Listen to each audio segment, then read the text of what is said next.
This time of year, many of us are thinking about sprucing up our yards, flowers, and plants. Pruning is a great way to get started. It will keep shrubs in shape and help them grow.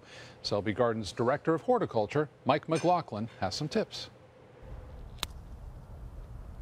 Woody shrubs provide the backbone of many of our subtropical landscapes, providing screening, flowers, and colorful foliage. But to look their best, they need regular pruning, and many homeowners just aren't sure how to begin. Pruning is a complex subject, a combination of science and art. Fortunately, most plants are pretty resilient, and with a few tips, you'll be able to prune your shrubs with confidence. A great time to prune is after winter is over, but before your plants begin to push out new leaves in the springtime, because this is when plants will callus over pruning cuts the fastest. The general rules are to prune flowering shrubs immediately after they finish flowering, and fruiting shrubs after they finish fruiting, to not adversely affect the following year's harvest. Woody plants require pruning throughout their lives in order to maintain a strong branch structure, so remove rubbing or crossing branches, dead wood, and any stems that just aren't in the right place.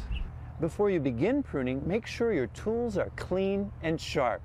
Use the right tool for the job. You may even need a handsaw for larger pruning cuts. It's a good idea to sterilize your tools between plants to prevent the transmission of diseases on your tools.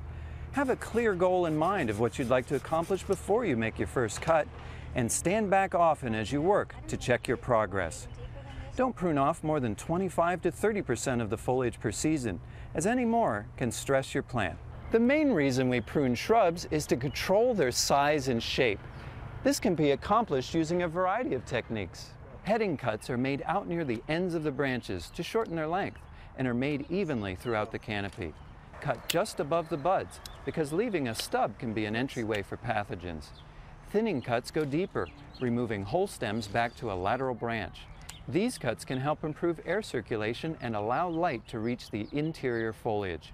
Rejuvenation is a technique that removes older stems, giving younger stems room to grow. I always say that a good pruning job is one that you can't even tell was done. Visit our Selby blog for more information about pruning. Thanks for joining us, and we'll see you in the gardens.